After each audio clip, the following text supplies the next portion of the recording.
Chapter 1. The stone that lied Wolf was in the office, which was a small miracle because it was 10 minutes past 11, and he had been favoring the plant rooms lately with the devotion of a monk and the appetite of a man who knew monks were missing the point. Fritz had sent up coffee with the proper ceremony, and Wolf had accepted it with the proper solemnity, as if it were a legal document he approved of in principle. I was at my desk pretending to be useful. Wolf's back was straight in the red leather chair, his face composed into that expression he used when the world tried to force itself on him, and he refused to acknowledge it had standing. Then the doorbell rang. He went to answer it, because that is in my contract with fate, and the visitor announced himself with a card as if his name required witnesses. Grant Harker. The card was heavy, engraved, and confident. That is the kind that says a man wants you to know he can afford mistakes. He looked about 40, hair dark and carefully managed, cheeks that had never missed a shave, and eyes that had missed plenty. His suit was the kind you buy when you want juries to trust you and rivals to dislike you. He carried a small leather case like a doctor, making a discreet call. I showed him in. Wolf did not rise. Of course, Wolf rising is a civic event. Harker sat when I indicated the chair, setting the leather case on his lap as if it were a baby or a bomb. Wolf watched him for a moment, not rudely, simply with the calm attention he might give to a rare beetle pinned to a card. "You are a lawyer," Wolf said. Harker managed a smile that had been trained on clients and judges. "That is my profession." "Yes, Grant Harker." "I do not care," Wolf said. "Why are you here?" Harker's smile faltered, then recovered. "I have a matter that requires discretion and, I am told, the kind of reasoning that is not always welcomed in court." Wolf made a noise that could have meant agreement or indigestion. I opened my notebook, because that is what I do when Wolf starts his engine. Harker unclasped the leather case and produced the stone. It sat in his palm like a little piece of the river made respectable, smooth, grey, oval about the size of a man's fist. It had no markings, no glitter, no romance. It looked like the sort of thing you pick up without thinking, and then forget until your pocket complains. Harker placed it on Wolf's desk with care. "My father died last week," he said. This was the last object he touched. That line was delivered softly, as if sorrow had a wholesale price and he was offering a discount. I picked up the stone, partly because I am paid to be curious, and partly because I distrust objects presented with drama. It was heavier than it ought to be, not grotesquely. Not enough to make you drop it, but enough to make your fingers notice. The surface was cold and dry. I rolled it in my hand, and my thumb found something that felt like a faint seam, not a crack, more like the edge of a secret. I looked at Harker. He was watching the stone, not me, which is usually a sign a man has rehearsed the object, but not the audience. "You said river stone," I told him. "I said nothing about a river," he replied quickly. "It is a stone." He kept it on his desk. Wolf still had not looked at it. He was looking at Harker's face, then at Harker's hands, then briefly at the door behind him. Wolf watched a room the way other men watched their wallets. "Your father," Wolf said, "was a lawyer." "Number my father." Miles Harker was a collector. "Of stones?" I asked. "Of rare books, letters, manuscripts, Americana, early New York." He had interests. I set the stone down and kept my hand near it, like a cop near a suspect. "And what do you want from Wolf?" Harker's throat moved. "He left instructions with the stone. They made it clear I was to bring it to you if anything happened to him. He said you would understand." Wolf's eyes narrowed, which is his version of laughter. He did not say why he believed I would care. "Number only that you would, and that you would know what to do." "You have read the note," Wolf said. "Yes." "And you did not bring any separate written note?" Harker's mouth tightened. "I did not think it necessary. The stone is the issue." Wolf finally allowed his gaze to drop to the object on the desk, as if granting it a hearing. "He did not touch it," he said. "An object is never the issue. It is only the instrument." Harker leaned forward slightly. "Mr. Wolf, my father died suddenly. The coroner says heart failure. He was not a sick man. 2 days before his death he was agitated, frightened. He told me nothing specific, only that certain papers could not fall into the wrong hands. Then he dies and this note appears in his desk drawer, and the stone is on top of it, as if placed there deliberately. I have spent my life around legal documents, Mr. Wolf. I know when something has been staged. I liked him a little for that. Only a little. Wolf's voice remained mild. And you believe your father was murdered? Harker hesitated the tiniest fraction. I believe it is possible. Possible is a word for cowards, Wolf said. Do you want me to determine whether he was murdered, or do you want me to tell you what the stone contains? Harker's eyes flicked toward the stone and back. Contains. I cleared my throat. It's heavy, Mr. Harker, unless your father kept it on his desk for exercise. Harker's face stiffened. I did not notice. That was either a lie or proof. He did not handle it often, which in turn suggested it had been planted recently, which in turn suggested his father had wanted it noticed now, not 10 years ago. Wolf shifted in his chair, an event that meant he was becoming interested in spite of himself. Where is this desk? In my father's townhouse, East 69th. Who else has been there since his death? My sister, Laura, my father's secretary, Miss Della Morley, the housekeeper, the estate agent, the physician who signed the death certificate, and me, Paulus, I asked. Number Wolf's eyes moved to me. Archie, go upstairs and get my magnifying glass. I rose. Wolf hates leaving his chair, but he has no objection to me migrating. I went up to the plant rooms because the glass was in the drawer near his orchid books. The air up there had the rich, damp smell of cultivated discipline. Rows of orchids, each one a small, arrogant miracle, sat under lamps like pampered prima donnas. Theodore Horstman was not there, which meant Wolf had already had his morning talk with the blossoms and returned to human disappointment. I grabbed the glass and came back down. Wolf took it, inspected the stone without touching it, and then nodded once, like a judge concluding that the witness was going to be difficult. Mr. Harker, he said, your father's trust in me was misplaced, since I did not invite it. Nonetheless, I will indulge his presumption, for a fee. Harker exhaled. Of course. Wolf named a figure that would have made a lesser man cough. Harker did not. He only nodded, which told me two things. He could afford it, and he wanted something badly enough to ignore the pain. Good, Wolf said. Now, you will bring to this house, today, the note your father wrote, the death certificate, and the names and contact information of everyone who had access to that desk in the last 2 weeks. You will also provide me with a list of your father's recent acquisitions and his known enemies. Harker blinked. Enemies, collectors, Wolf said. All collectors have enemies. They call them rivals when they wish to pretend the matter is civilized. Harker stood. I can do that.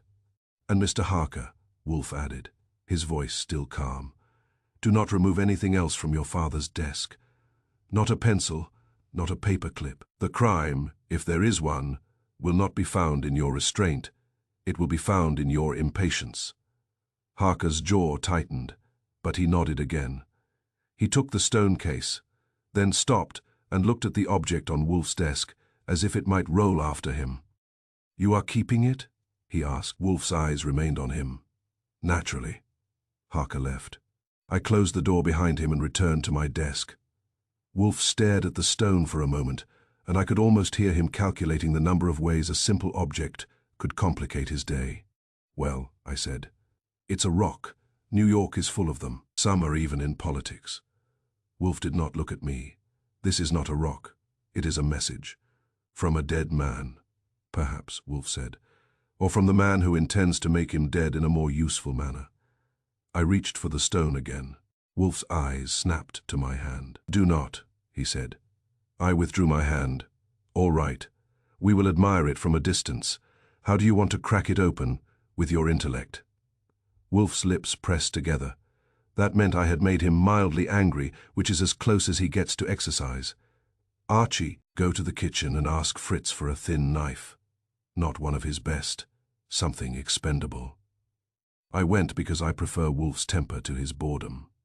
Fritz looked at me as if I had asked him to ruin a violin, but he produced a narrow blade that had seen better days. Back in the office, Wolf took the knife with the care of a man handling a dangerous idea. He slipped the point along the faint seam I had felt earlier. There was the softest click. The stone separated into two halves, neat as a magician's trick. Inside was a cavity, and inside that was a tightly rolled piece of paper, sealed in wax. I whistled, quietly. Well, it swallowed. Something it could digest after all. Wolf lifted the paper out with the knife tip, not using his fingers, and set it on the blotter. The wax seal bore an imprint, a simple design, a circle with a line through it. I said, "That looks like a symbol, not a flourish." Wolf's eyes had narrowed again. Yes. He did not break the seal. Chapter 10. The answer under the desk lamp, the ending was not a bang. It was a click. It started with Laura Harker standing on Wolf's stoop in a wet coat, holding a small metal case as if it were a holy object and a hand grenade at the same time. She had the Harker bone structure, sharp and confident, and the Harker talent for turning emotion into leverage. "I have what you want," she said, "and if any of you touch me, I will destroy it." Kramer made the first move, because police are trained to move first and think later. "Lady," he barked, "get in here and put that down." Laura's eyes flashed. "I will put it down when I know I will walk out." Wolf's voice floated from the office with calm authority. "Miss Harker, come in, close the door. Sit. You are safe here, provided you do not behave foolishly." "Safe," she repeated, stepping into the hall but keeping her back to the door, "is not a word I have trusted lately." "You should not trust words," Wolf said. "Trust facts." She entered the office and stopped when she saw the tray on Wolf's desk. The cracked stone, the lead, core, the matchbook, the slip of paper. Stone is empty. For one moment the fire in her eyes faltered. She looked as if she had walked into a room where the furniture knew her secrets. "I took her coat because I am polite, even when I am suspicious." She did not resist. Her hand stayed on the metal case. Wolf watched her with the patience of a man examining a rare specimen he expects to be venomous. "You have been withholding information," he said. Laura's chin lifted. "My brother is dead." "Yes," Wolf said. "And because he is dead, you have decided to become alive in a more profitable manner." Pride shifted in his chair. Sweat had soaked the collar of his expensive shirt, and his neat hands were no longer neat. They trembled openly now, and the tremble made him look smaller than his tailored suit. Silas Rook sat very still. His smile was gone. His eyes had become hard and narrow, like a man watching a door he had hoped would not open. Kramer looked from Wolf to Laura. "What is that case?" Laura's fingers tightened. "Proof? Give it to me," Kramer demanded. "No," Laura said. "Not you, him." She tilted her head toward Wolf. Kramer swore softly. "This is ridiculous." "It is," Wolf agreed. "But it is also effective." Wolf extended his hand, palm up, not reaching, only offering, "Miss Harker, the case." Laura hesitated. Her gaze flicked to Pride, and I saw something in it. Not hatred, calculation. Pride flinched, and the flinch told me he knew her better than he wanted to. She walked to Wolf's desk and placed the metal case on the blotter, carefully, as if it might shatter if handled without ceremony. Then she sat, straight-backed, hands folded, eyes wide and bright. Wolf did not open the case immediately. He looked at her first. "You removed the microfilm," he said. Laura's lips tightened. "My brother found it. He thought it was his salvation. He thought it was money." "And you thought?" Wolf said. "It was danger." Laura's eyes flashed. "It was murder." Wolf inclined his head slightly. "That too." He turned to Pride. "Mr. Pride, before we proceed, you will speak." Pride's mouth opened, then closed. He looked as if he wanted to bargain with the air. "I have already said I did not kill Harker." "I did not ask you about murder," Wolf replied. "I asked you to speak." Pride swallowed. His hands pressed hard against his knees, as if trying to force steadiness into his bones. "All right," he said, voice hoarse. Weeks ago I learned Grant Harker was shopping the film. He was not just blackmailing. He was setting up a sale. He wanted buyers. He wanted protection. He wanted to cash out and disappear. Wolf's eyes stayed on him. So you removed it? Pride shook his head quickly. Not me. I had it removed through channels. Quietly, my purpose was not to destroy it. It was to control it. And you did not kill him, Wolf said. Pride's laugh was bitter. Kill him? Number, I wanted him alive. Dead men do not answer questions. I needed to know if he had made copies, if he had shared it, if anyone else had it. The film was not the problem. The copies were. Wolf nodded once, as if Pride had finally agreed to basic arithmetic. Rook's voice was smooth, but it had a crack in it now. This is wonderful theater, Mr. Wolf, but it proves nothing about me. Wolf looked at him. It proves you are uncomfortable. Rook's mouth tightened. I am uncomfortable because I am being accused by a man who enjoys his own voice. Wolf's gaze did not move. You were hired, Wolf said, as a broker of unpleasantness. Mr. Pride required the film removed, and he required it removed without his name attached. You were useful. That is your talent. Rook lifted his hands slightly. I am a consultant, I advise. You arrange, Wolf corrected. And when you discovered your paycheck depended on a ghost, you acted. Rook's eyes stayed flat. You are guessing. Wolf's tone remained mild, and that mildness was the blade. You shot Grant Harker in my office during what you pretended was a client meeting. You did it because you believed the microfilm might still be in the stone when you discovered. It was not. You went hunting, not for film, but for knowledge. Kramer leaned forward. You saying he killed Vance too? Yes, Wolf said. Because she knew the stone was empty, and she knew enough about Harborline accounts to identify who had removed the film. Her note was a warning. It was also a message to the killer. The container is dead. Laura's face went pale at that, and her hands tightened together. Pride stared at the desk as if it might open and swallow him. Rook's voice went colder. And what do you have, besides your talent for speeches? Wolf picked up a sheet of paper from his desk. Proof, he said. He turned to Kramer. Inspector, do you recall my instruction to you yesterday, delivered through Archie, that you should lend him assistance to go to Riverview? Kramer grunted. Yeah, I lent him Stebbins, he complained. Stebbins looked offended, which is his natural expression. Wolf continued. That was not my only instruction. I also set in motion a chain of details, patient, expensive, and deeply annoying. I nodded. Saul Panzer had been busy. It had cost Wolf money, which he hates spending on anything but food and orchids, and that alone told me he was serious. Wolf held up the paper. Mr. Rook visited Miss Vance's building last night. Rook's smile tried to return. It failed. That is false. Wolf's eyes did not blink. Your car was observed. Its license plate was recorded by a parking attendant who did not like you. Your presence was noted by a doorman who remembers faces that treat him as furniture. You telephoned from a payphone 2 blocks away, and the call was traced to a number associated with a Harborline contact you have used before. Saul Panzer obtained the attendant's written statement, the doorman's statement, and the call record. Inspector, they are at your disposal. Kramer stared at the paper, as if it were a gift he distrusted. Then he looked at Rook, and something changed in his face. The doubt drained out. In its place came the hard satisfaction of a man who can finally stop arguing and start cuffing. Rook, Kramer said, stand up. Rook stayed seated for a half-second too long. In that half-second, his eyes flicked to Pride, then to Laura, then to the door. He was calculating exits, and the calculation told me more than his words ever had. He stood.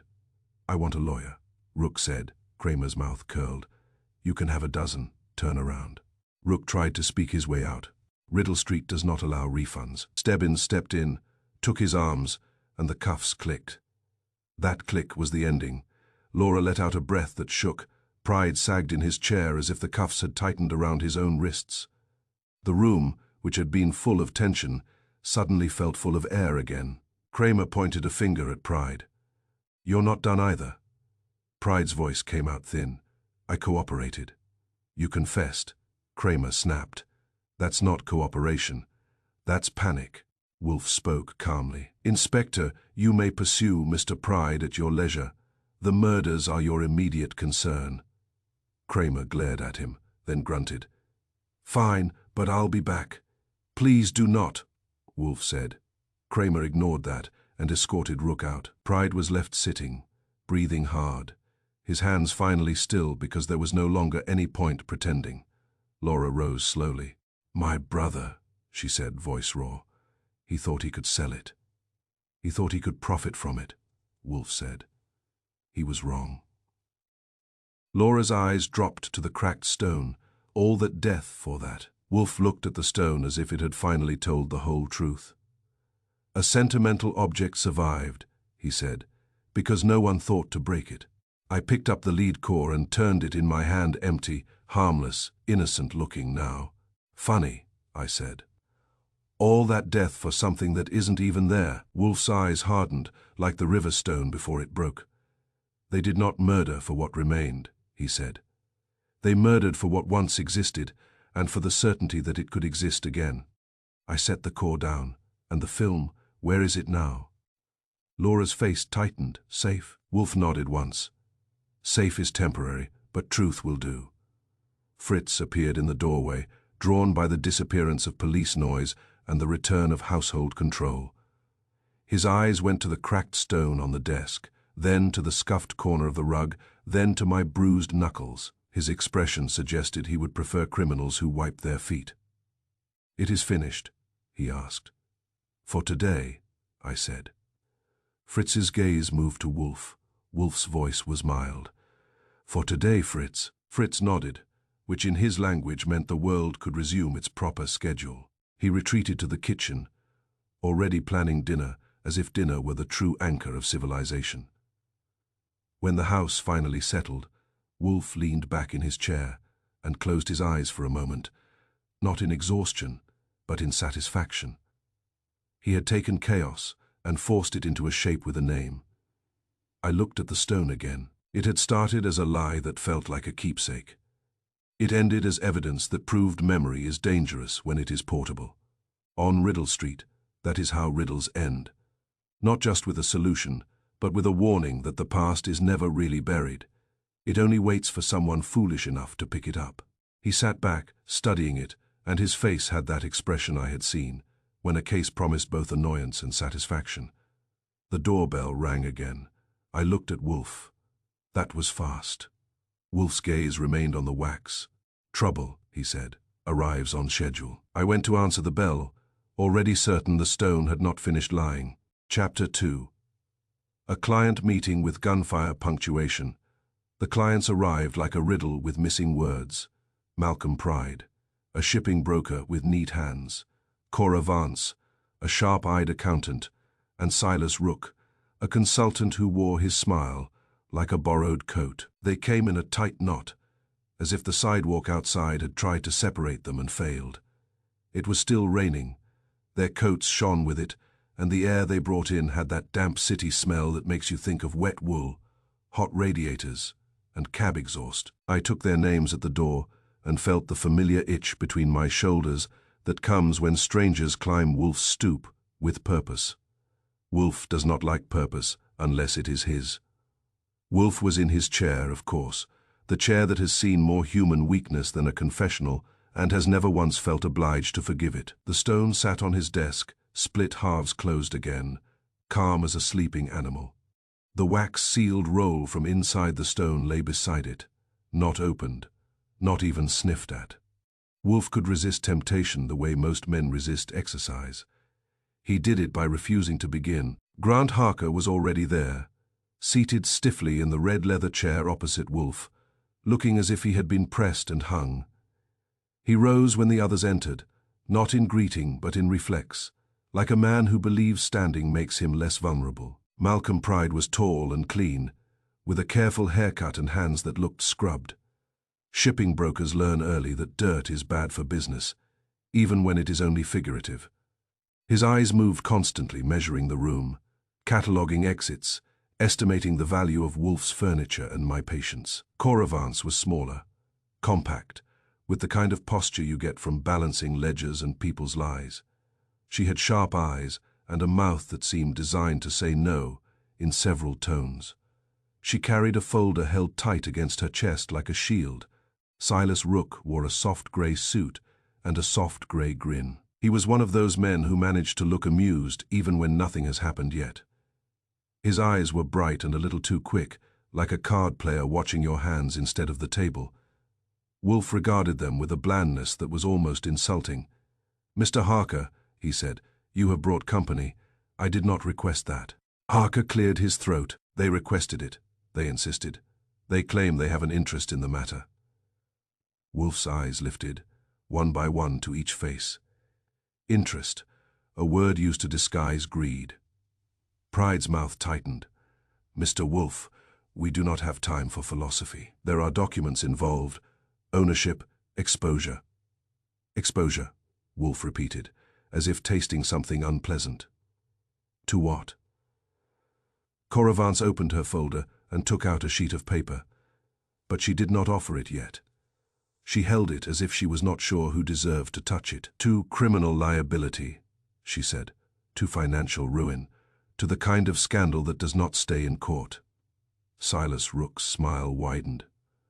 "And to the possibility that Mr. Harker is not telling you everything." Harker flushed. "That is nonsense." I stayed near my desk partly to look useful and partly because my instincts had begun making quiet notes. Harker's hand drifted toward the stone again, then stopped short, then drifted again. It was the kind of motion you see when a man wants comfort but mistrusts it. He was touching it like a charm, or an apology he had not finished. Wolf saw it too. Wolf sees everything he decides is worth seeing. "You are nervous, Mr. Harker," Wolf said. "I am being pressured." Harker snapped, then checked himself. "Mr. Wolf, my father's affairs were complicated." "Most human affairs are complicated," Wolf said. "It is an excuse for stupidity." Pride leaned forward. "Let us make it simple. There are records, Mr. Wolf, and there are consequences." Cora Vance added, "There is also a private ledger that has disappeared." Wolf's eyes went to her folder. "You have brought paper. Show it." She hesitated, then stood and crossed to the desk. She did not hand Wolf the sheet. She placed it on the corner of the blotter, as if afraid the rest of Wolf's desk might contaminate it. I leaned to read. It was a typed inventory list with a few items circled in pencil, and at the bottom, a stamp of a small auction house. Wolf glanced at it and looked away. "This is trivial." "It is not trivial," Pride said. And now his neat hands were not so neat. They curled, flexed, uncurled. One item on that list was a bound packet of deeds and correspondence tied to waterfront property in Brooklyn, dating back a century, a legal chain. It establishes ownership and rights. Those rights are valuable. They are also dangerous when the wrong people believe they own them. Silas Rook nodded, still smiling. "And your dead collector, Mr. Harker's father, bought it at a private sale arranged through channels that are not entirely clean." Harker's face went paler. "My father bought papers. He collected history." Cora Vance's voice stayed level. "He collected leverage." Wolf's eyes drifted, almost lazily, to the stone. "And the stone is the key." Harker swallowed. "Yes. Then why are these people here?" Wolf asked. "Do they believe you will open it and distribute its contents like party favors?" Pride's jaw worked. "We believe your involvement means you are already being pulled into it. Better that we speak now, openly, before someone else decides the terms." Silas Rook added, "Someone already has. The stone went missing, did it not?" Harker's eyes snapped to him. "How do you know that?" Silas's smile did not change, because secrets are not private when they involve money. That was when I noticed something else. Silas Rook had not taken off his raincoat. Pride and Vance had shrugged theirs off, like people settling in for argument. Rook kept his on. It was a light coat, but it hung oddly on his right side, as if a pocket was heavier than it should be. Wolf spoke again, and the tone had changed. It had become crisp, clipped, the way it does when he is no longer merely listening. "Mr. Harker, you were instructed by your father to bring the stone and a note to me. You complied partially. You did not bring the note." Harker's eyes darted. "I was going to. I still will." "Not good enough," Wolf said. "Now you three." He indicated Pride, Vance, and Rook with a small motion of his hand, like dismissing a fly. "You have intruded. You have stated claims. Yet you bring no police, no court order, no instrument. Only urgency that suggests you fear time more than procedure. Why?" Cora Vance's eyes narrowed. "Because someone has already killed for it."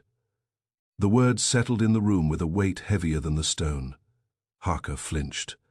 Pride's neat hands went flat on his knees. Silas Rook's smile flickered.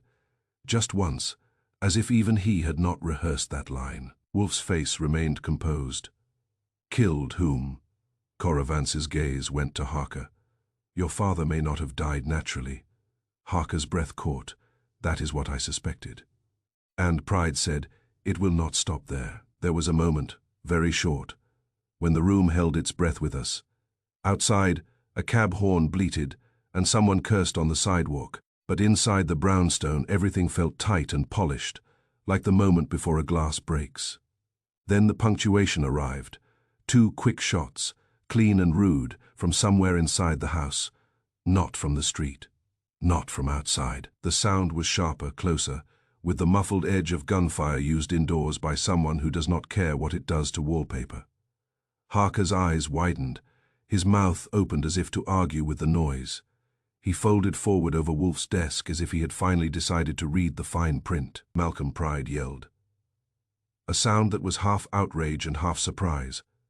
Cora Vance froze, her hands lifted slightly, as if surrendering to the air. Silas Rook moved half a step, the wrong half. Too late to look innocent, too early to look guilty. Wolf did not rise. Wolf stared at the body, then at the stone. I was already moving. That is my advantage. Wolf's mind is his weapon. Mine are legs. I got to Harker first. Blood was spreading across the blotter in a dark fan, soaking in like ink. The bullets had found him cleanly, one high in the back, one lower. There was no drama in it, no dying speech, no last confession. He was simply gone, like a file mislaid. I looked at Wolf. "He's dead." Wolf's voice was quiet. "I know." Cora Vance found her voice. "My God." Pride was half standing, then sitting again, like his knees had not signed off on the decision. "Who shot him?" Silas Rook's hands were raised, palms outward. His smile gone now, replaced by an expression of offended surprise. "Do not look at me. I did not bring a gun into this house." That was when I saw the wax-sealed roll on the blotter, untouched but now flecked with red. The seal itself still held, but the imprint was smeared at one edge. Wolf's eyes went to it as if it were the only clean thing left in the room. "Archie," he said, "we are being invited." I asked, though I already knew. "Into the open," Wolf said. "This is not an accident. It is a message, and it is addressed to me." Cora Vance's voice shook. "Call the police." "I will," I said, "because the law likes to arrive after the interesting part." I moved to the phone. Wolf's voice stopped me. "Number, you will go to the front hall and see who entered this house. Then you will go to the kitchen and tell Fritz to remain there. Then you will call Inspector Kramer, in that order." Pride stared. "Inspector Kramer?" Wolf's eyes lifted to him. "Yes, if the police must blunder in. I prefer familiar boots."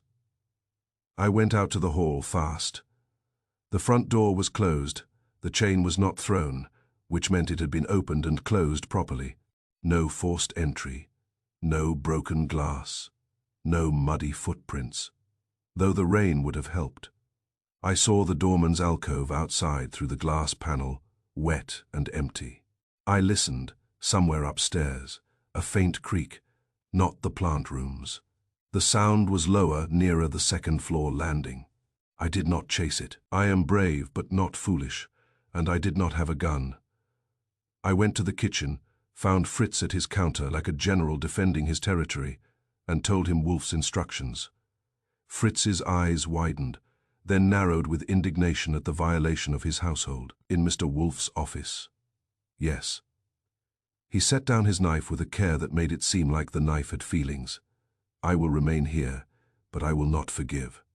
Back to the office, the three visitors were still there, as if fear had pinned them to the furniture. Cora Vance had moved her folder away from the blood. Pride's neat hands were shaking. Silas Rook had taken a step back, closer to the door, which told me he had begun planning his exit. Wolf was still staring at Harker's body, not with horror, but with annoyance, as if someone had spilled coffee on a book. I picked up the phone and called Inspector Kramer. When I gave him the news, he made a sound like a man biting down on a bad day and trying not to crack a tooth. "Stay put," he growled. "Touch nothing. I am coming." "We are staying put," I said. "Wolf insists." There was a pause. "He insists," Kramer repeated, and the words dripped with old history. When I hung up, Wolf spoke, without looking up. "Mr. Pride, Miss Vance, Mr. Rook, you will remain here until the police arrive. If any of you leave, I will inform Inspector Kramer that you fled a murder scene. He will enjoy that." Pride swallowed. "We did not do this." "Perhaps not," Wolf said, "but you are in it." Silas Rook's voice turned smooth again. But it had an edge now. "Mr. Wolf, you are making a mistake. You do not know what forces are involved." Wolf's gaze finally lifted to him, and it was cold. "Forces are excuses used by men who lack names." Silas Rook's eyes flicked, just once, to the stone on Wolf's desk. That was when I knew, with the calm certainty that comes right before a headache, that the stone was not the key to a safe deposit box or a buried cache. It was the key to people who believed killing in Nero Wolf's office was a reasonable way to edit the story. Outside, sirens began to rise, distant at first, then closer, like the city's conscience trying to catch up. Chapter 3. The weight of a memory. The police came because they always do when a rich man stops breathing in a room with good furniture. They came fast, too, because the address was West 35th, and because the victim had worn a lawyer's suit and carried a lawyer's voice. The city is sentimental about certain kinds of dead men. Inspector Kramer arrived with Sergeant Pearlie Stebbins and two uniforms who looked as if they had been issued with their raincoats and never asked for a different size. Kramer's face was tired, his hat brim dripped, and his eyes took in Wolf's office with the irritation of a man who has just found his worst habit sitting comfortably in a leather chair. He stepped in, saw the body folded over Wolf's desk, and let out a breath that was not a sigh but wanted to be. "Wolf," he said. "Good afternoon, Inspector." Wolf replied. Kramer's gaze slid to the stone, the split seam nearly invisible again, and then to the wax-sealed roll on the blotter. Then he looked at me, because Kramer trusts my mouth more than Wolf's manners. "All right, Archie," he said, "start talking." I did. I told him about Harker arriving first, about Pride, Vance, and Rook, insisting on being heard, about the talk of documents and exposure and missing ledgers, and then about the two shots that made the meeting final. I kept it neat. I have learned that when you give a cop too much color, he assumes you are painting over something. Kramer listened without interrupting, except once, when I mentioned that the shots sounded as if they came from inside the house. "You check upstairs?" he asked. I listened, I said. "I'm good, not suicidal." He grunted approval and pointed a thumb at the three visitors. They stayed, I said. Wolf suggested it. Kramer's mouth twitched. He would. He waved the uniforms in to start their work.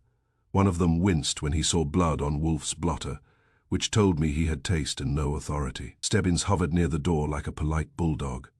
Kramer moved to Wolf. "You got anything to say?" Wolf's voice was flat. "A man was killed in my office. That is distasteful. Save your opinions. What do you know?" "That my hospitality is abused," Wolf said, "and that you are about to inconvenience me." Kramer's eyes narrowed. Wolf, a man is dead. Try acting human. I am acting human, Wolf replied. Humans are notoriously inconvenient. Kramer looked as if he might argue, then decided he had a roomful of more urgent idiocies. He turned to Malcolm Pride first, perhaps because Pride had the look of a man who expected to negotiate. Pride spoke with control that cracked at the edges. We came to protect our interests. We did not come to kill anyone. What interests? Kramer demanded. Pride glanced at Cora Vance, as if hoping she would do the unpleasant talking. She lifted her chin. Mr. Harker's father held papers that can establish ownership claims connected to waterfront property, she said. There is also a private ledger. If those documents surface, people will lose money, and some people will go to prison. Kramer's gaze went to Silas Rook. And you? Rook spread his hands. I advise clients on risk. Risk, Kramer repeated, as if it tasted like a dirty penny. You got a card for that? Rook smiled faintly. If you want one. I want answers, Kramer snapped. Where were you standing when the shots were fired? Rook pointed, near the door. I took a step when it happened. Instinct. Instinct to run, Stebbins muttered. Rook's eyes flicked to him. The smile stayed, but it had cooled. Instinct to live. Kramer questioned them in turn, then had the uniforms escort them to the front room to wait. He posted Stebbins in the hall with instructions that no one left, including me. That was generous. When the doctor arrived and did the official nodding, and when the photographer finished making art out of Wolf's blotter, Kramer finally allowed himself to look around, as if the office were not merely a crime scene, but a place where a crime had been foolish enough to happen. His eyes landed again on the stone and the wax-sealed roll. What's that? He demanded. Wolf's expression did not change. An object brought here by the victim. Open it, Kramer said. Wolf's voice hardened. Number Kramer's stare sharpened. You don't give orders here. I am aware, Wolf said. You also do not give them. You request. I refuse. Kramer took a step forward, and for a second I thought he might do something theatrical. Kramer hates theatrics, but Wolf inspires them. Wolf, Kramer said, quieter. If that's evidence, I take it. Wolf's eyes were steady. If you touch it without understanding it, you will destroy its value. Kramer's jaw worked. And you understand it. I understand that it is not what it pretends, Wolf said. Kramer looked at me. Archie. I shrugged. It's heavy for its size. There's a seam. It opened with a knife. Inside is that roll. Sealed. Kramer's eyes went back to the roll. He hesitated, and I saw the calculation. He wanted control, but he also wanted results. Kramer's pride is large, but his patience is larger, and that is why he survives New York. Fine, he said. I'll bag it and have it opened at the lab. Wolf's voice was mild. You will not. Kramer's nostrils flared. Why not? Because, Wolf said. The lab will treat it like an object. It is a message. Messages have audiences. The correct audience must read it first. Kramer stared at him, then at me, then at the stone, as if the stone might vote. All right, one condition, I watch. Wolf inclined his head a fraction. That was as close as he came to agreement. Kramer remained while the uniforms cleared out enough to give Wolf breathing room, which is what Wolf requires before he will do anything useful. When the office door finally closed and the noise of police feet shifted elsewhere, Wolf sat back in his chair and regarded the stone as if it had just lied under oath. A stone, he muttered, is not supposed to feel like a confession. He lifted it with one hand, and his fingers curled around it with a displeasure that was almost personal. He tapped it lightly with his knuckle, not hollow, not quite solid either, a lie with good manners. I said, mostly to myself, microfilm. Kramer snorted. Microfilm in a rock. Wolf's eyes narrowed, or what once protected microfilm. That was worse, because it meant the important thing might already be gone. Wolf did not break it again. He turned it slowly, studied the seam, and then set it down, as if it might bite. His gaze went to the wax seal on the roll. The imprint, A circle with a line through it, sat there like a signature. "Do you recognize that?" I asked. Kramer leaned in. "Looks like a mark." "What of it?" Wolf's voice was calm, but it carried weight. "It is not decorative. It is a sign used by a particular kind of collector, one who prefers to remain anonymous. It suggests a network. It suggests, Archie, that Mr. Harker's father did not merely buy papers. He bought access." Kramer folded his arms. "You got that from a stamp." "I got that from experience," Wolf replied. "You may call it guesswork if it comforts you." Wolf picked up a letter opener, not to use as a weapon, but as an instrument. He slid the tip under the wax seal and lifted, careful, deliberate. The seal cracked cleanly. The paper inside sprang slightly, as if relieved to breathe. Wolf unrolled it. He handed it to me without a word. I read it. It was not a letter. It was a set of numbers and short phrases, clipped and precise, with dates beside them. And in the margin, one name written in a firm hand, Silas Rook. He looked up. Wolf was watching Kramer. Not me. Wolf always watches the man who will scream when something breaks. Kramer saw my face and swore softly. "What?" I handed him the paper. He read, and his tired face turned a shade more tired, the kind that comes when a case stops being simple and starts being expensive. Wolf's voice was even. "Inspector, you have 3 people waiting in your front room. One of them is named on that paper. I suggest you do not let them leave your custody." Kramer's stare went hard. "You think he did it?" Wolf shook his head slightly. "I think he is involved.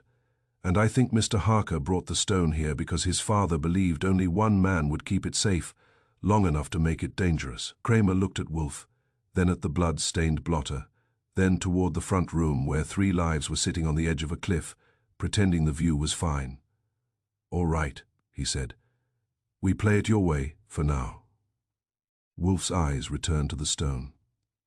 It sat there, quiet, heavy, polite, and it felt, to me, like a memory that had been buried too long, and had finally decided to push back. Chapter 4. The men who respect nothing if you live on West 35th Street long enough. You learn the city keeps office hours only for taxes. Trouble works nights. It was close to midnight when Fritz had finished putting the kitchen to bed, and I had finished pretending that a chair in Wolf's office was as comfortable as my own. Wolf had eaten his dinner with the solemn satisfaction of a man who believes appetite is a moral virtue. Then he had sat in his chair, smoking and thinking, with the paper that named Silas Rook folded on his desk as if it were a receipt. Inspector Kramer had taken Pride, Vance, and Rook downtown. He had not done it cheerfully. He had done it because Wolf's calm certainty makes even a stubborn cop suspect he might be missing something. Wolf had said only 2 things after the door closed behind the police. First, "Archie, lock the front door." Second, "Remain awake." I had obeyed both. Fritz had made coffee. I had drunk it. Wolf had not. Wolf does not need coffee. Wolf needs problems. The bell rang at 11:47, not a polite ring either. It was pressed and held, as if the finger on it was built like a threat. I went to the hall and peered through the glass. 2 men stood on the stoop, grey coats, grey hats, grey faces. They were built like they argued with doors for a living and won most of the arguments. One had a scar beside his mouth that made his expression look permanently amused. The other had pale eyes, and hands held too still, the way men hold them when they want you to notice they could move fast. I did not open the door. Yes. The scar mouth leaned close to the glass. "We are here for something that belongs to Mr. Harker." "You are late," I told him. "Mr. Harker won't be needing anything." He misplaced his pulse. The pale-eyed one said, "Mr. Harker misplaced something important." "Join the club," I said. "New York is full of misplaced things, mostly honest men." Scarmouth grinned. "We are not here for jokes. We are here for a keepsake." "A keepsake," I repeated. "That is sweet. You 2 look sentimental." The pale-eyed one's voice stayed level. "Open the door, Goodwin. We would prefer to keep this respectful." I blinked. You know my name. That makes us close. I still do not invite you in. We do not want Wolf, Scarmouth said. We want the stone. I felt a small tightening in my chest that had nothing to do with fear and everything to do with confirmation. The stone was not just a container, it was a signal flare. Funny, I said. Most men come here wanting to see Wolf. The stone has better manners. Scarmouth's grin sharpened. Open the door. I looked back toward the office. Wolf was in his chair, of course, watching me over the rim of his glasses with the mild interest of a man observing a mouse considering a trap. He did not speak. He did not need to. The house itself was on his side. I turned back to the glass. Go away. The pale-eyed one sighed, as if I had disappointed him in a way he had expected. All right. They tried the polite method for about 5 seconds, then they tried the rude one. The Scarmouth produced a short bar from inside his coat, a neat piece of metal designed for persuasion. He slid it toward the seam of the door. I opened the door. Not wide, just enough. The bar came through first, then Scarmouth's shoulder, then his confidence. I grabbed the bar, yanked, and stepped aside. He stumbled forward into the hall, and I introduced him to my fist and the edge of the umbrella stand. He made a sound like a man whose grin had been corrected. The pale-eyed one moved fast, reaching for his pocket. I did not wait to see what was in it. I kicked the door into his shin, and while he cursed, I hit him with the same umbrella stand, which is not a gentleman's weapon, but is very effective in close quarters. Scarmouth recovered, swung at me, and caught the wall instead. Plaster dust puffed up like a sigh. He came again, and I gave him my elbow, and then the nearest furniture, which happened to be the little table where Wolf keeps, a vase that Fritz likes, and I pretend not to notice. The vase did not survive. Fritz will mention it later in a tone that suggests I personally broke his heart. The pale-eyed one got his hand out of his pocket. I saw the glint of something dark and compact. A gun. I moved because that is what keeps you alive. I grabbed his wrist, twisted, and drove him back against the doorframe. The gun clattered to the floor. He tried to knee me. I answered with my forehead, which is not my best idea, but it was the closest part of me at the moment. They were not amateurs. They were not geniuses either. They were the kind of men who rely on size and surprise and get offended when someone offers resistance. In less than a minute, it was over. Scarmouth was on the floor holding his jaw and thinking about his life choices. Pale Eyes was bent over, breathing hard, and considering whether leaving was a better plan than winning. Out, I said. Pale Eyes spat toward the floor and missed. This is not finished. It rarely is, I told him, but it is finished for tonight. They backed out onto the stoop, dragging their pride with them. Scarmouth looked up once, hate bright in his eyes. We will get it, he said. You will get a dentist, I replied. They left. Their footsteps went down the stoop and disappeared into the wet. The street outside was quiet again, but it was the kind of quiet that listens. I shut the door, threw the chain, and leaned against it for a moment to make sure my heart had not wandered off. Then I looked down. On the floor near the threshold lay a matchbook, flattened slightly, as if it had fallen during the struggle. I picked it up, stamped in dark ink, Harborline Club. He carried it into the office. Wolf had not moved. He had not even bothered to rise, though one of his orchids might have registered alarm from the vibrations. He sat in his chair with his hands folded, his expression composed, as if the fight had been a slow experiment, and I had provided data. I held out the matchbook. Our callers have hobbies. Wolf took it, glanced at the stamp, and set it on the desk. A club, he murmured. Harborline, I said. Sounds like shipping, or waterfront, or men who think they own rivers. Wolf's eyes went to the stone, which sat in its usual place as if it had enjoyed the excitement. They fear what was in the stone, he said, not what is in it. And if it's already gone, I asked. Wolf's mouth curled, not into a smile, but into an expression that meant he was already arranging unpleasantness for someone. Then they are late, and desperate. That is when they become creative. On Riddle Street, creative means dead bodies multiply. I rubbed my knuckles and looked at the matchbook again. Harbourline Club, I said. Do we visit? Wolf's eyes lifted to me, steady and cold. Not tonight. Tonight we think, tomorrow we compel. He tapped the matchbook once with a thick finger. Archie, before you sleep, you will telephone Saul Panzer. I blinked. At midnight. Yes. That will make him love us. I do not require his love, Wolf said. I require information. Harbourline Club is either a respectable establishment or the social mask of the Harbourline shipping operation. I wish to know which, before the men in grey coats return with better punctuation. I nodded and reached for the phone. Behind me, Fritz appeared in the doorway, his eyes narrowing at the scuffed hall and the missing vase. He said nothing. Fritz can say more with silence than most men can with shouting. Wolf looked at him placidly. Fritz, there has been an intrusion. I noticed, Fritz said. His voice was calm, but it carried a promise. I will make stronger locks. Wolf inclined his head. Excellent. Fritz's gaze moved to my bruised knuckles, and I will make a stronger breakfast. That, on West 35th Street, counts as mercy. I dialed Saul Panzer and listened to the ring, already knowing the stone had started something that would not stop until Wolf ended it in his office, with a roomful of witnesses and a conclusion sharp enough to draw blood without firing a shot. Chapter 5. Harbourline Club and the Ledger Smile. The Harbourline Club looked as if it had been designed by men who feared the outdoors. Velvet chairs, dark wood polished to a quiet shine, lamps that offered light without warmth. Even the air felt paid for. The place had expensive silence, the kind that does not happen naturally. It is enforced. I gave my name at the front desk and got the usual quick assessment.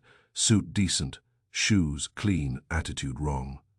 The clerk's eyes said I belonged outside with the rain, but the name Harbourline Club on the matchbook had bought me an entry ticket, and money, like gravity, does not argue.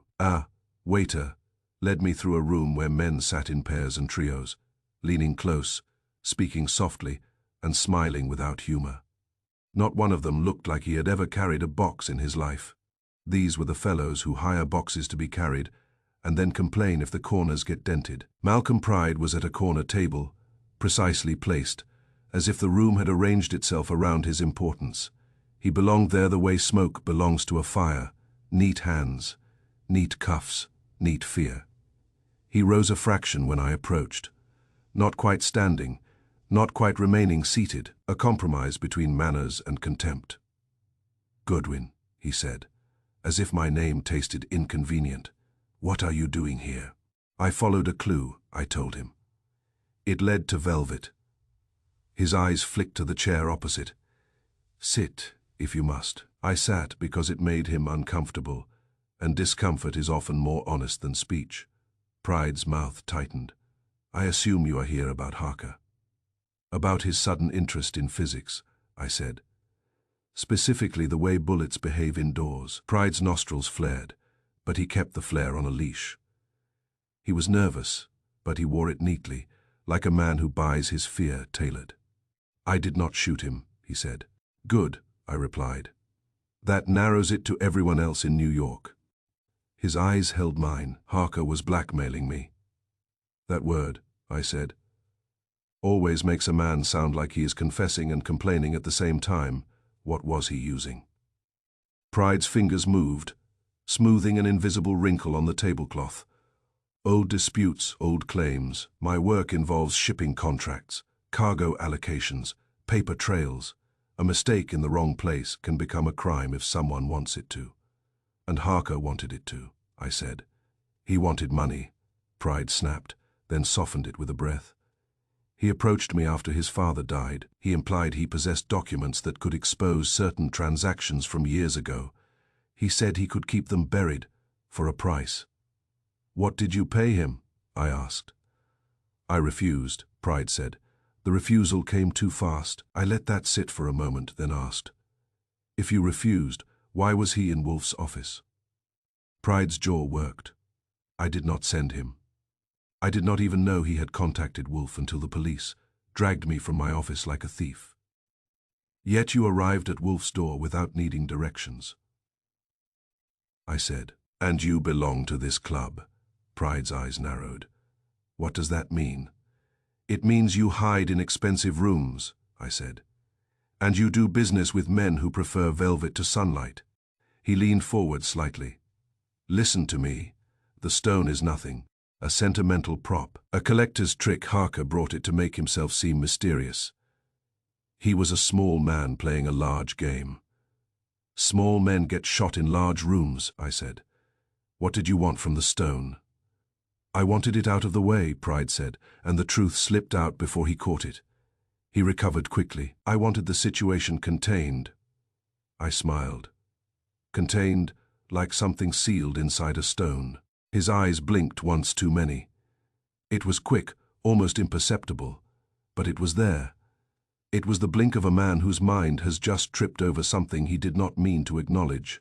I said, microfilm. Pride's face stayed composed, but his shoulders tightened, the way they do when a man expects a blow. I do not know what you are talking about. That is fine, I told him. Most people do not. It takes practice. A waiter arrived, quiet, as a conspiracy, and asked if we wanted anything. Pride ordered mineral water. I ordered coffee, not because I needed it, but because watching Pride pretend to be calm was thirsty work. When the waiter left, Pride said, "You should be speaking to Silas Rook." "I would love to," I replied. "He has been difficult to seat." "That is not a denial," I said. Pride's mouth tightened again. Rook attaches himself to situations. He offers solutions. He charges for them. He has no loyalty, except to opportunity, I said. Pride did not answer. His silence was a kind of answer. Then Cora Vance appeared. She did not approach like a club member.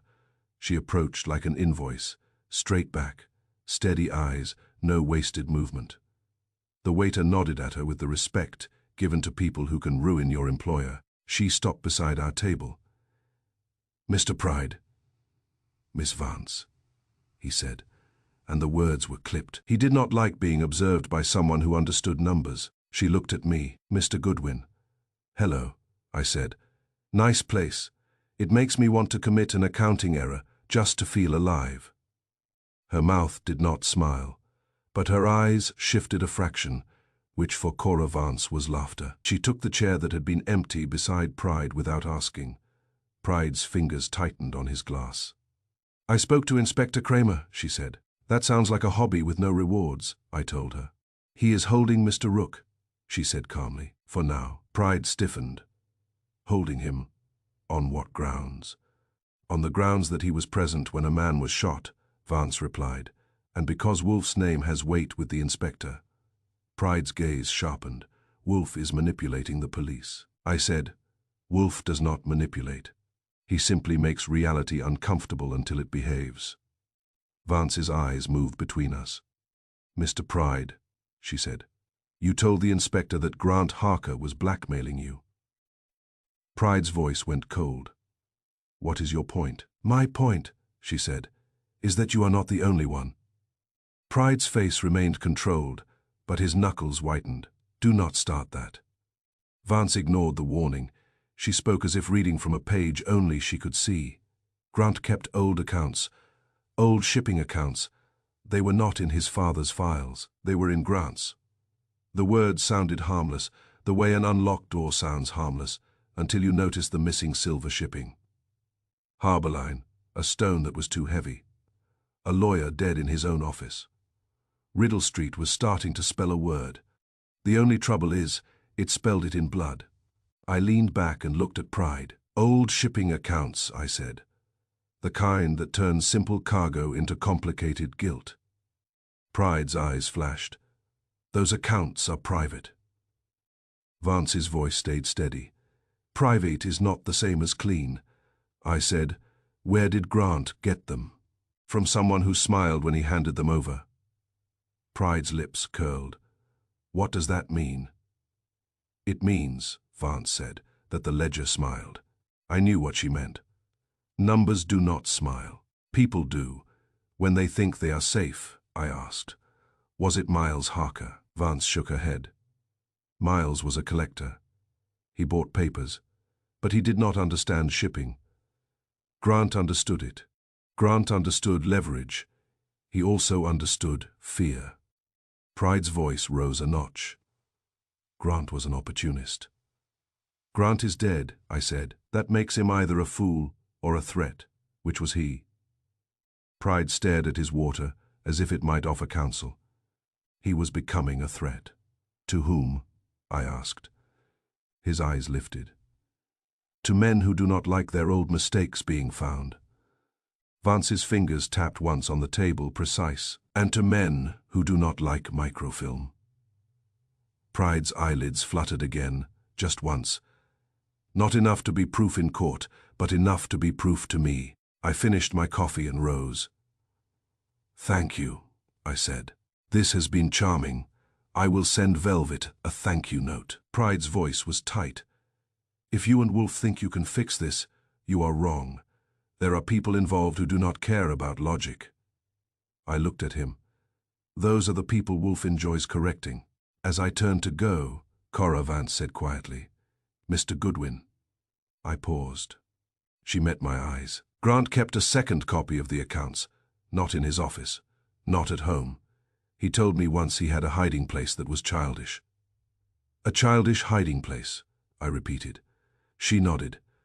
He said adults do not audit childhood. I felt a small chill that had nothing to do with the rain outside. I left the Harborline Club and stepped back into the wet night. The streetlights made the pavement shine like polished gilt. Somewhere in the city, Silas Rook was sitting in a police chair and thinking fast. Somewhere else, two men in grey coats were nursing bruises and planning new manners. And back on West 35th Street, Nero Wolfe was waiting, with the patience of a man who knows the word will finish spelling itself. Chapter 6. The stone opens. The past breathes. When we got back to the brownstone, the house felt the way it does after violence has borrowed a room. The rugs looked the same, the lamps behaved, the stair rail still had its smooth polish, but something in the air had been disturbed, like dust you cannot see settling back into place. Fritz met me in the hall with a look that started at my bruised knuckles and ended at my face. You will wash, he said. Yes, Fritz. And you will not bleed on anything. I will try to keep my fluids private. He did not enjoy that. He retreated to the kitchen with the wounded dignity of a man whose home had been treated like a public street. Wolf was already in the office. He had eaten, he had smoked, and he had thought. When Wolf thinks, the house grows quieter, as if it knows better than to interrupt a man arranging the universe into categories. The stone sat on the desk where it had sat all day, split line nearly invisible, pretending to be harmless. It had been a courier once. Now it was just a reminder that someone had carried a secret into Wolf's home, and then tried to retrieve it by force, as if Wolf were a coat rack. I took my chair and watched Wolf, watched the stone. His gaze had that particular firmness that means the time for postponement is over. You are ready, I said. I am ready, Wolf replied. The room is not. He reached out and slid the matchbook closer, then set it aside, then placed the folded paper with Silas Rook's name on it beside the stone. He was arranging a small altar of facts. All right, I said. Let's give the stone its confession. Wolf's eyes lifted. Do not be flippant. I'm not, I said. I'm practical.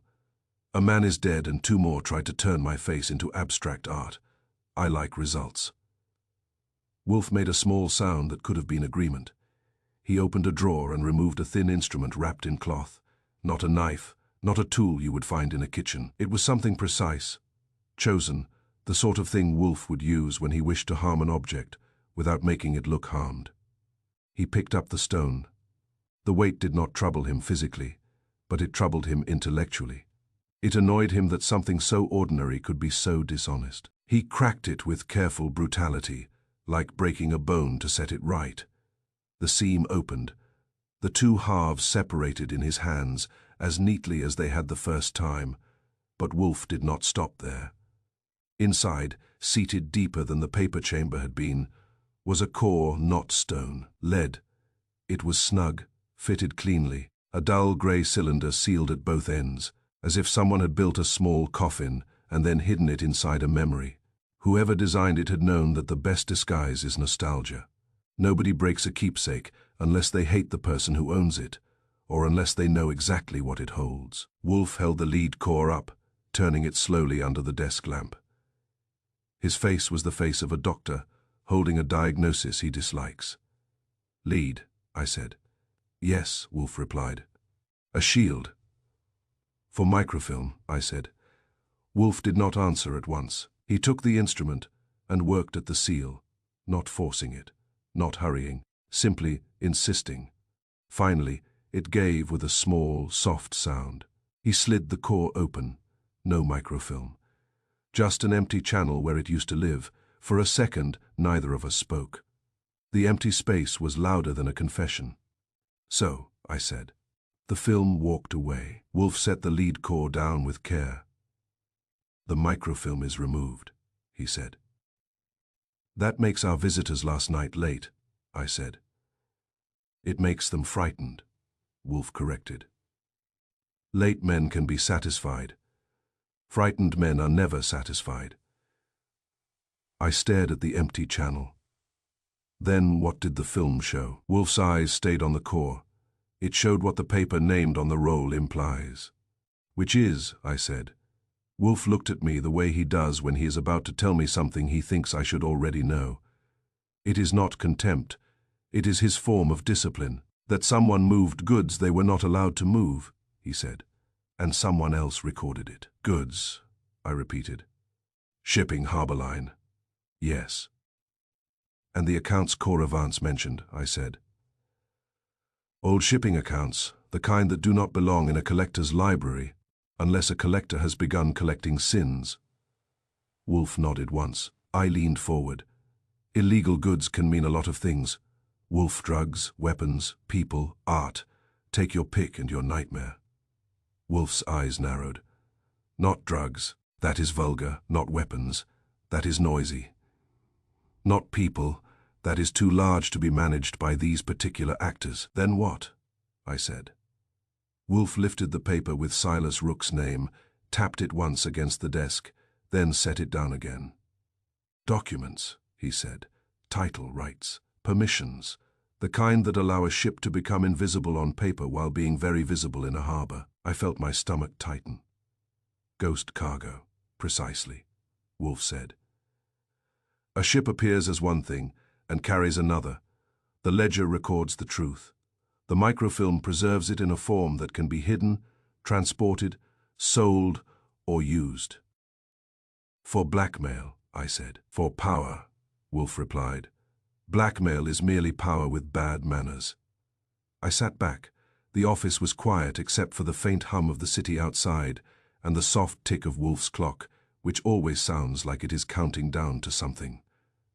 "So where is the film now?" I asked. Wolf's mouth curled slightly, not a smile, a recognition that the unpleasant part of the case was still ahead. "Not in the stone, therefore it is in a pocket, a safe, a club, or a nursery." "A nursery," I said, and remembered what Coravance had told me. The phrase Grant Harker had used like a joke that was not a joke. Adults do not audit childhood. Wolf watched my face and saw the connection land. I rubbed my jaw. Grant's father collected papers. Grant collected leverage. Somewhere there's a place, he thought. No one would search. Wolf's voice was calm, but the calm had an edge. And now that Grant is dead, someone else will search it, someone who respects nothing. On Riddle Street, records are weapons, and weapons do not stay buried. Wolf reached for the phone. "Archie," he said, "call Miss Vance. Tell her I require her presence tomorrow morning at 11. Tell her to bring any information she has regarding Mr. Harker's childhood home, schools, relatives, and any nursery associated with him." I blinked. "You want me to invite her the way you invite people, with a demand?" "Yes," Wolf said. "And Pride," I said, "and Rook." Wolf's eyes sharpened. "Mr. Rook will come when compelled. Mr. Pride will come when frightened. We must decide which is more efficient." I looked at the empty lead channel again. We are hunting a strip of film that can ruin men who sit in velvet. Wolf's gaze settled on the stone halves, now useless. We are hunting a truth, he said. The film is only its container. Truth is what kills. He pushed the stone aside as if dismissing it. And now, Archie, you will sleep lightly. The men who came last night will not forgive failure. They will attempt correction. I stood. Then I'll make sure the correction is painful. Wolf's eyes returned to the empty core. Pain, he murmured, is often the only language they understand. Chapter 7. A father's hands and a son's lie, we dug into Grant Harker's. Past the way you dig into a grave respectfully, at first then with urgency, when you remember the body, is not the only thing buried. Wolf insisted on doing it his way, which meant he stayed in the brownstone, planted in his chair like a monument to stubbornness, while I did the walking, the talking, and the occasional lying with a straight face. The orchids upstairs were getting more attention than the homicide downstairs. Wolf claimed it was discipline. I claimed it was avoidance. We were both right, which is why we get along.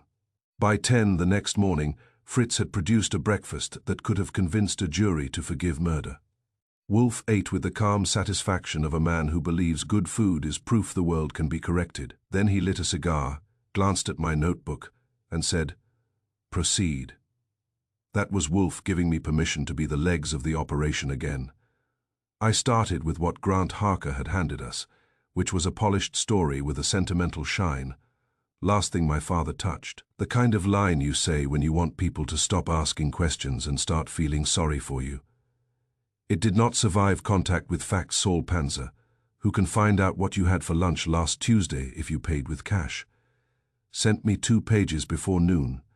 He had tracked the name Miles Harker the way a terrier tracks a rat, with quiet enthusiasm and no pity. The picture was not of a gentle collector who died surrounded by rare books and tasteful regrets. Miles Harker had been waterfront, and not in the way tourists mean it. Union meetings, old pier warehouses, late nights in back rooms where men talked about contracts and then about bodies. The kind of man who shook hands like he was weighing you. The kind of man who had friends until someone noticed the friends stopped talking. There were also accidents. Sudden ones, convenient ones. They had happened to witnesses, to rivals, to men who had tried to be brave in a place that rewards silence. None of it had stuck in court. That does not mean it was clean. It means it was practiced. When I brought the pages back, Wolf read them slowly, then set them down as if the paper had tracked mud into his office. Interesting, he said. That is your word for ugly, I replied. It is my word for useful, Wolf corrected. Grant Harker lied to us. He varnished, I said. Emotional varnish. He wanted the stone to look like grief, not evidence.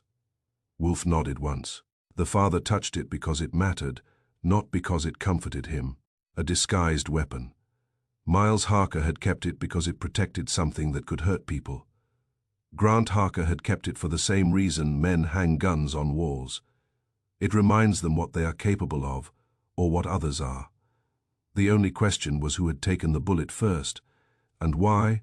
Wolf sent me out again. I went to the courthouse for old filings because paper has the best memory in New York. A clerk who owed Saul Panzer a favor pulled a dusty folder with the casual boredom of a man who believes history is something that happens to other people. The folder held an old investigation into Harbor Line shipments, almost 10 years back. Nothing that made headlines, just a chain of complaints, a couple of suspicious cargo manifests, and a witness who had changed his mind and then changed his address. The case had been closed without a bang, which is the way powerful men prefer their trouble. Then I found the hook. 6 weeks ago, Grant Harker had filed a motion to reopen a civil action tied to the same pier accounts, citing newly discovered documentation. The papers were careful, legal, dry, but the intent was sharp. He was not interested in justice. He was interested in leverage. Our name kept appearing in the margins, never as a defendant, never as a headline, always as a presence. Malcolm Pride. Back at the brownstone, I laid the copies on Wolf's desk. Wolf read them, eyes narrowing slightly with each line, as if the paper were telling him a joke he disliked. "So," I said. "Grant Harker was not mourning, he was fishing." "He was baiting," Wolf said. "There is a difference." "And Pride," I said. "He belongs to Harborline Club the way guilt belongs to a confession." Wolf's mouth tightened. "Mr. Pride is cautious. Therefore someone else handled the crude work." "Silas Rook," I said. Wolf's eyes lifted. "Yes, consulting." That word had been sitting in my head all day like a loose tooth. It sounds respectable until you notice it is used when you do not want tax forms to match. Saul's notes had a line about Rook moving through Pride's business, like smoke through a cracked window, never quite visible, always present. "And Cora Vance," I said. "Saul says she audited Harborline accounts years ago and left suddenly quietly, like someone pinched out a candle." Wolf's eyes shifted, and I could tell that peace pleased him, which is never reassuring. "She knows where numbers are buried, and she knows why she ran," I said. Wolf set the papers down with care. "Fear," he said. "Fear ages well on Riddle Street." That afternoon, I met Cora Vance again, not at Harborline Club, but in Wolf's office, because Wolf prefers his suspects on his own furniture. She arrived exactly on time and sat exactly where I pointed, with her hands folded and her eyes alert. Wolf greeted her with his usual hospitality, which is to say he did not. "Miss Vance," he said, "you audited Harborline accounts in the past." Her chin lifted slightly. "Yes, you left abruptly. I resigned." "Why?" She hesitated. I watched her eyes. Not on Wolf, not on me, on the desk, on the place where the stone had sat. The empty channel was not on the desk anymore, but the idea of it still was. "I found inconsistencies," she said. "I reported them. I was advised to stop looking." "Advised by whom?" Wolf asked. Her mouth tightened. "By men who did not sign payroll checks." "Men like Silas Rook," I said. She looked at me then, sharp. Rook was not a name then. He was a shadow. Wolf's voice stayed calm, and Mr. Pride. Her silence answered that. Wolf leaned back slightly. "Miss Vance, Grant Harker told you he had a childish hiding place." Her eyes flicked. "He said it once. He said his father taught him that adults do not audit childhood." Wolf's gaze hardened. "Where is that childhood?" She swallowed. "A house in Westchester, Riverview. He mentioned a nursery. He said there was wallpaper he never let anyone remove." I felt the hair on my arms lift. Not fear, recognition. A hiding place disguised as innocence. Wolf nodded once, as if the universe had finally returned the correct sum. "Thank you, Miss Vance. You will now tell Archie the address." She did. When she left, Wolf stared at the wall for a long moment. Cigar smoke drifting up like a question. The room did not want to answer. "The microfilm," I said, "is in a nursery." "Probably," Wolf replied. "Or it was." "And everyone in this case," I said, "runs back to it. Pride, Rook, Vance, Harker's father, Harker himself." Wolf's eyes met mine, and the men in grey coats. I nodded. "They are not sentimental. They are employed." Wolf nodded once. "Then we will proceed quickly. Archie, you will be ready to go to Riverview at once. But first I will draw them here and see who panics before we spend the day chasing wallpaper. On Riddle Street, that kind of assignment does not end with a clean report. It ends with someone trying to keep the past from breathing." Chapter 8. The second killing and the wrong kind of silence the next body arrived, to keep the story honest. I had been halfway through tying my tie when the phone rang, and I knew from the way it rang that it was not a friend calling to compliment my neckwear. The voice on the other end was Inspector Kramer's, tired and flat, like a man reading a bill he did not agree to pay. "Archie," he said, "you sitting down?" "I can," I said. "But I prefer standing when you give bad news. It feels more athletic." "Cora Vance is dead." For a second the room went very still. Not quiet, because New York never manages quiet, but still, the way a face goes still when it has decided not to show you what it feels. "How?" I asked. "In her apartment," Kramer said. "Lights on, no forced entry, no big mess. Neat little ending." "Neat," I repeated. "That's what I said." Kramer growled. You want the address? He gave it. I wrote it down and hung up. Then went to the office without finishing the tie. Wolf does not care about my tie. Wolf cares about my information. He was in his chair, of course, with the morning light filtering through the curtains and the city's noise, held at bay by the thick walls of the brownstone. The plant rooms upstairs had been visited. The orchids had been respected. Wolf's face had the faintly satisfied look of a man who believes his flowers still make sense even when people do not. I told him. He did not move at first. His eyelids lowered a fraction, and his mouth tightened, as if he had bitten into something bitter, and refused to admit it surprised him. Miss Vance, he said quietly. Yes, I replied. In her apartment? Neat. No forced entry, Wolf inhaled. Slowly. Then she knew her killer, or believed she did. That is what Kramer thinks. Wolf made a small sound that might have been agreement, but with Wolf you never bet on sound alone. He took the cigar from his lips and held it without smoking. That always means his mind has shifted into a higher gear. Archie, he said, you will go. I was planning on it, I said, unless you want to send the orchids. I want you, Wolf said, bring me facts. So I went.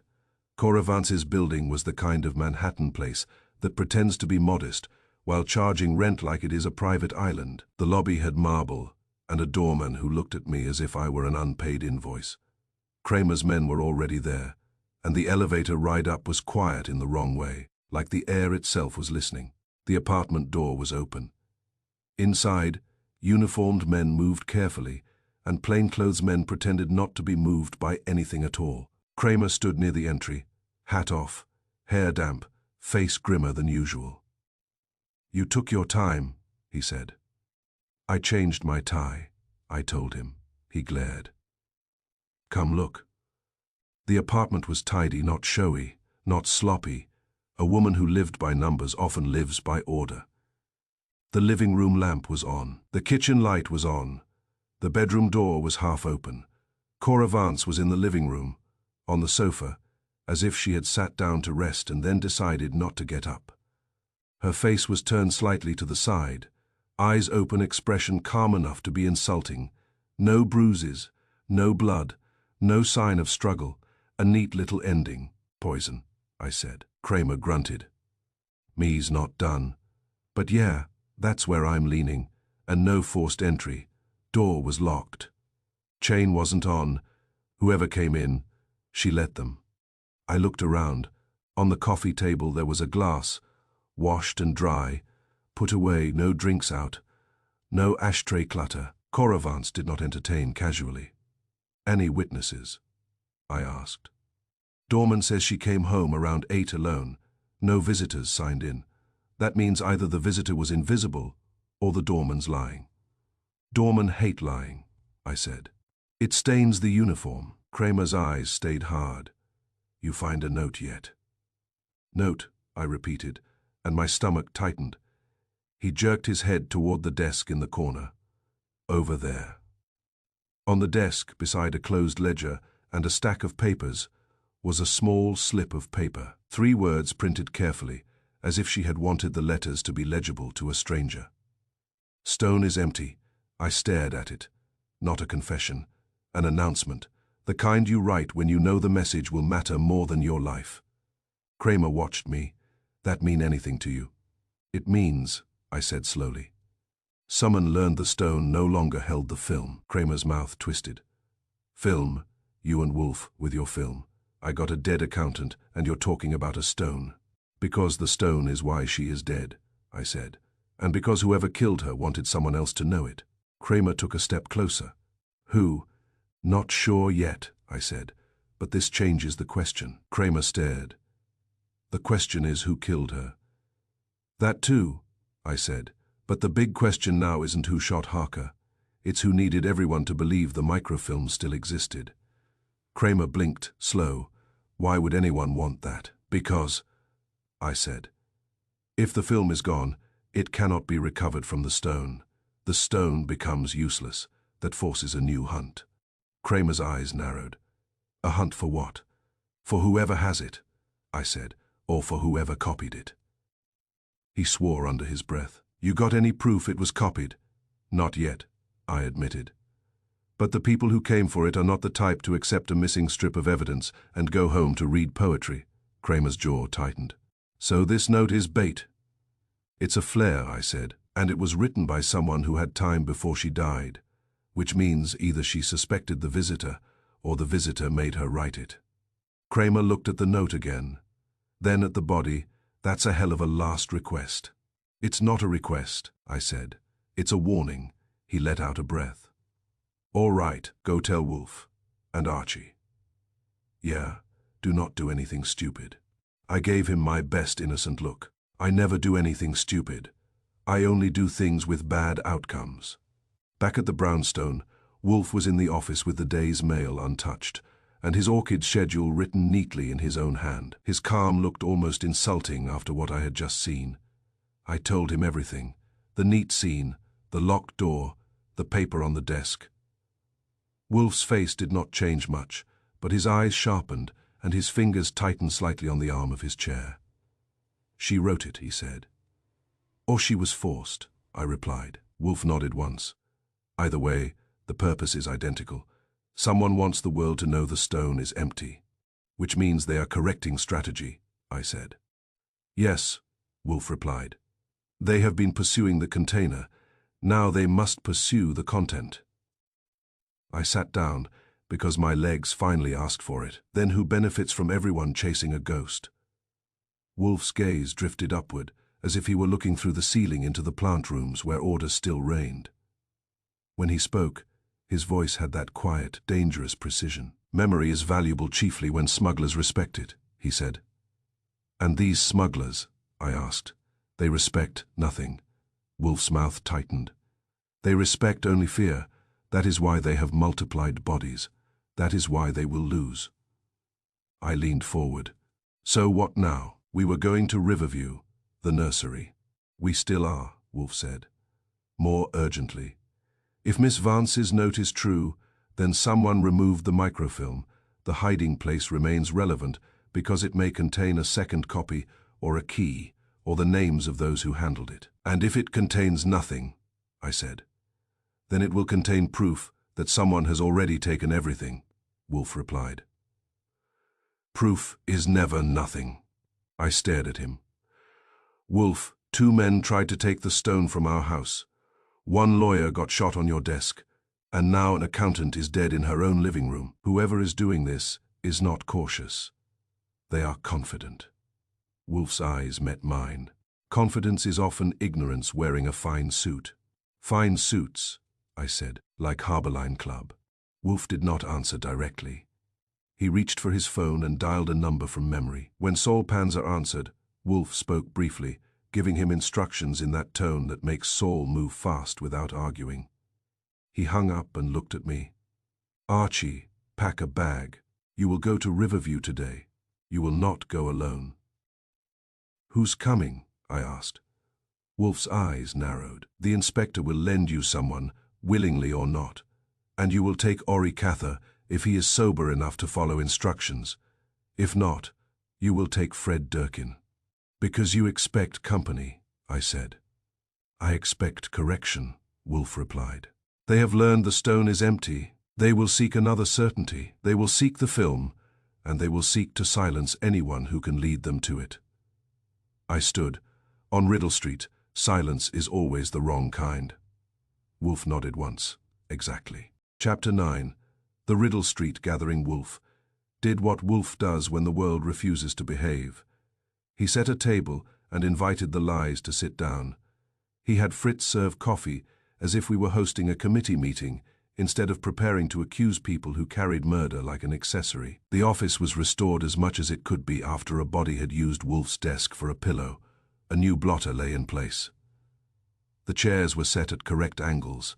Wolf's chair sat behind the desk like a judge's bench. The orchids upstairs had been tended because Wolf prefers his beauty steady when he is about to become unpleasant. Inspector Kramer arrived first, not because he liked being summoned, but because Wolf makes summons sound like facts. Kramer stood near the door with Stebbins beside him. both of them pretending the brownstone was not more comfortable than the station house. "I don't know why I keep letting you do this," Kramer muttered. "Because you enjoy results," Wolf said. "I enjoy arrests," Kramer growled. "Results are paperwork." Wolf lifted a thick finger. "Then attend. You may have both." I had arranged the exhibits on a tray like horse douvres. Nobody wanted to taste. The cracked stone sat in its two halves. The lead core lay beside it, open, empty, its channel an accusation. Next to them I placed the matchbook from the Harborline Club and the slip of paper that had been found on Cora Vance's desk. "Stone is empty." The words looked small and stubborn, like a child's handwriting on a wall. Kramer eyed the tray. "You're running a museum now. Evidence deserves display," Wolf said. "So do fools." The bell rang. I went to the hall and opened the door. Malcolm Pride came in like a man arriving at his own examination. His suit was expensive and fit him well, but sweat had found a way to disrespect it. His neat hands were too neat. He kept rubbing his thumb against his forefinger, as if counting invisible bills. He gave me a look that treated me as a stain. "You have no right to keep dragging me here," he said. "I have no right," I agreed. "I have practice." He stepped into the office and stopped short when he saw Kramer. His nostrils flared. His eyes flashed toward Wolf. "This is a trap," he said. Wolf's voice was calm. "Number it is an inquiry. Sit." Pride hesitated, then sat stiffly, as if the chair might bite him. The bell rang again. Silas Rook arrived smiling. He always arrived smiling, because the smile gave him an exit even when the door was closed. His coat was spotless. His hair was perfect. His eyes were bright with that controlled amusement that says he has rehearsed every response except the correct one. He walked in, saw Kramer, and his smile widened a fraction. "Inspector, this is becoming a habit." Kramer's face hardened. "Sit down, Rook." Rook glanced at Wolf. "Mr. Wolf, I did not expect to be invited to your home again after the unpleasantness." Wolf regarded him without warmth. "One does not invite a rat. One sets cheese." Rook's smile tightened, but he sat. Wolf waited until the room had settled. He did not rush. Wolf never rushes because rushing is what people do when they fear interruption. Wolf prefers to be the interruption. He spoke at last, voice mild, almost conversational. "Gentlemen, Inspector, we will be brief." Kramer snorted. Wolf ignored him. "Grant Harker came to me with a stone," Wolf said. "He claimed it was a sentimental object connected to his father. That was a lie. The stone contained a lead core designed to protect microfilm. It was a capsule, a courier, a disguised weapon." Rook watched Wolf steadily, smile still present, but less confident. Wolf continued. "The microfilm is removed. It contained, in my judgment, a record of illegal shipments moved under the cover of legitimate cargo. The name Harborline has appeared repeatedly as the shipping concern behind those movements, and Harborline Club is the social shell where its principles meet. The name Malcolm Pride also appears repeatedly, and honest bills of lading are not what bring him there." Pride's voice snapped. "That is nonsense." "It is inconvenient," Wolf corrected. Wolf lifted the slip of paper. "Cora Vance was found dead in her apartment. She left these words, 'Stone is empty.' That was not a sentimental farewell. It was information, and it was lethal." Wolf gave him a glance that made Kramer look away. "The point is murder. Inspector, you may wish to tolerate it." Wolf's gaze moved to Rook. "Mr. Rook, you are what people call a consultant, which is a polite word for a man who arranges unpleasant tasks at a distance. You were present when Grant Harker was shot. You attempted to leave. You also knew, before anyone should have known, that the stone had been missing for 2 days." Rook's smile stayed in place, but it had lost its ease. "You are guessing." "I am reasoning," Wolf said. "You were sent to retrieve the microfilm. When you learned it had already been taken from the capsule, you faced a dilemma. Grant Harker threatened you with what he no longer possessed, but he still possessed the ability to lead people to the person who removed it, that made him dangerous." Pride's neat hands began to shake. He tried to hide it by folding them, but the shake traveled into his wrists. Wolf's voice remained steady. You killed him in my office because you believed the chaos would obscure your motive. You then killed Cora Vance because she understood the stone was empty and could lead us to the truth. Her note was either written as a warning or written under pressure. In either case, it points to your panic. Rook let out a soft laugh. It sounded practiced. That is a story. Wolf nodded. Yes, and it is a story supported by behavior. You are the only one in this room who has consistently acted as a man who must control information. Kramer's eyes narrowed. Rook, where were you last night? Rook spread his hands. At home, alone, I said. Rook's eyes flicked to me. The smile held. Is that a crime? It is convenient, Wolf said. Convenience is often incriminating. Rook leaned back. You have no weapon, no witness, no proof. Wolf's eyes hardened slightly. Proof you are incorrect. We have proof of motive, proof of opportunity, and a small proof you provided without knowing. Rook's smile twitched. Just a twitch. So small, a lesser man would have missed it. Wolf did not miss anything. That twitch had happened when Wolf said the words "stone is empty," as if those words had scraped a nerve. Wolf turned his head, very slowly toward Pride. However, Mr. Rook is not the entire riddle. He is a piece. Pride's throat worked. What are you saying? Wolf placed the lead core on the desk, open, empty. Someone removed the microfilm. That person did so before Grant Harker came to my house. Mr. Rook arrived expecting to retrieve it and found only the shell. That is why he began killing. He was not eliminating evidence. He was eliminating guides. Rook's smile was gone now. His face had become smooth and watchful, like a door that has been shut. Wolf looked at Pride. Who removed the microfilm, Mr. Pride? Pride stood up abruptly. I did not. You did, Wolf said calmly, and the calm was the sharp part. Not personally, perhaps, but by direction or by payment. You wished to ensure that Grant Harker could not use the film against you. You employed Mr. Rook as an intermediary to recover it. He failed. He improvised. Pride's hands shook openly now. That is insane. If I wanted him dead, I could have had him dead anywhere. Why in your house? Wolf's eyes stayed on him. Because you did not order that killing. Mr. Rook acted to protect himself when he realized he had been sent after a ghost. Kramer barked. Rook, get up. Rook did not move. He looked at Wolf with an expression that had finally dropped pretense. You are very sure of yourself for a man who has not answered his own question. Wolf's mouth curled faintly. Ah, we are close. He pointed a finger at Pride, then at the tray. Mr. Pride, you feared the film. Miss Vance knew the stone was empty. Mr. Rook killed to keep anyone from finding the person who removed it. Wolf's eyes went to me. Archie, tell them what Miss Vance said. I said it. Grant Harker told Vance his hiding place was childish. A nursery, wallpaper nobody would remove. Pride's face went a shade paler. Wolf watched that change and nodded once, as if the last piece had clicked into place. Yes, a nursery. The place where the film was stored, or copied, or traded. The person who removed it could only do so by knowing that hiding place. That person is not Mr. Rook. Mr. Rook is a tool. Tools do not know childhood secrets. Families do. Kramer stared. Families. Wolf's gaze sharpened and settled on Pride again. Mr. Pride, you are not connected to Grant Harker by blood, but you are connected by history. Miles Harker was waterfront.